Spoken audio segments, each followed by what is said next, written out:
Bring it in! Come on, let's go again! Let's go again, Yates! Screaming! One more! Strong on the muscles, go on! So my thing is I exhausted everything. It's totally fucked. You can't lift, you can't lower it, you can't lift it. It's total failure. When I was going to the gym, I was almost like in a trance. Like nobody could ever talk to me because I was not there.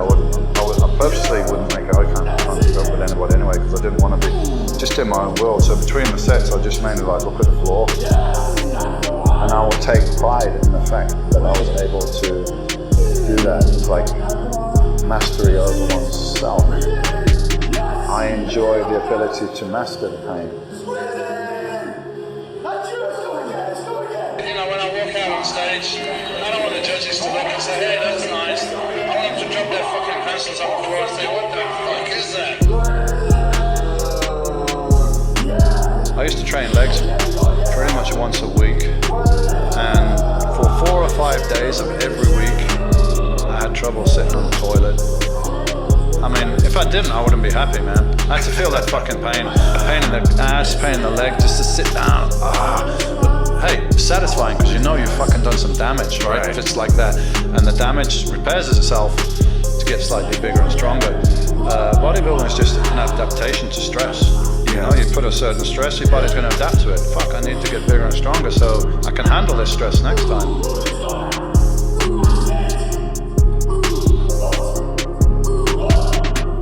I had to study the nutrition. I had to do the training. I had to find out how it would work with my body. There were no teammates. There were no family. There was nobody to let me down. It was just all down to me, win or lose. They say don't put all your eggs in one basket, but I only had one egg, one basket. So, you know, I did put everything into it.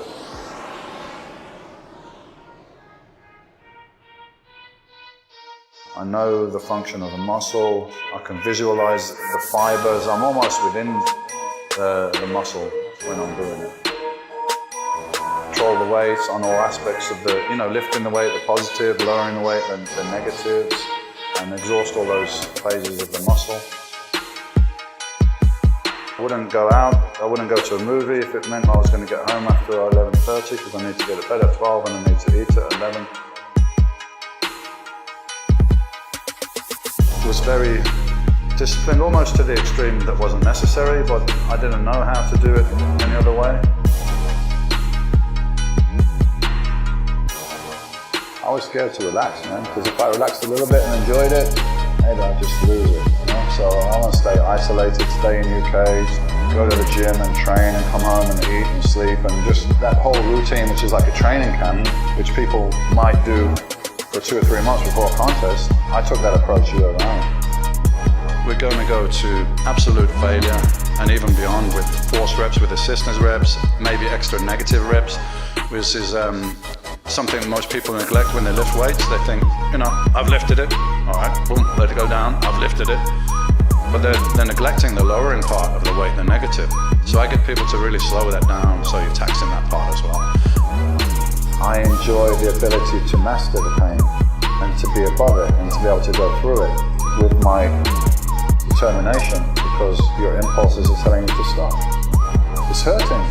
Why would you carry on? Just stop, man. But no, there's a goal at the end that I want to get to. So in order to achieve that goal, I'm willing to go through the pain, and I will go through the pain, and I will take pride in the fact that I was able to do that. It's like mastery over oneself. You know, mastery over your instincts that wants to be comfortable all the time and doesn't want to go through that. But nothing that's really of value comes without some kind of pain or some sacrifice.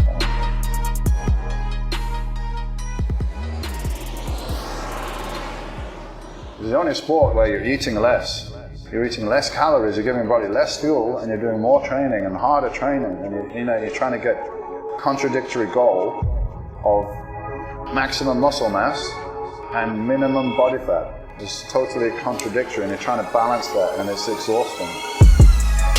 So Peter is the one that coined the shadow, because it's like this guy comes out of his gym in Birmingham, goes to a contest, devastates everybody, is like the opposite, the anti-bodybuilder, because he's not an extrovert, he doesn't tell everybody how great he is all the time, all this stuff that people expect.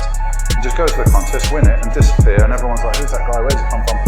All this enigma, and then disappears in his gym for another year or 2 years and just trains and doesn't let anyone see him because he's got a sweatshirt on all the time, and then pops up again and just blows everyone's mind and disappears again like a shadow. So that's where it comes from.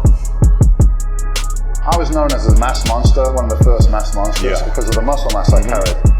But I always competed below what I potentially could do because I wanted to be super shredded. I just didn't want to be big and okay, because I wanted to be absolutely shredded. I wanted to be, dry and shredded as well as big.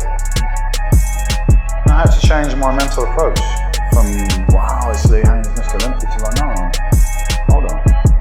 It's 2 arms, 2 legs, lifts weights, and one thing I can guarantee, he does not train as hard as me. He does not dedicate himself as much as me. How do I know that?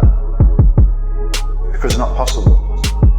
It's not possible to be training harder or more consistently or more dedicated than me, because I couldn't give a single ounce more to any aspect of this thing that I'm doing.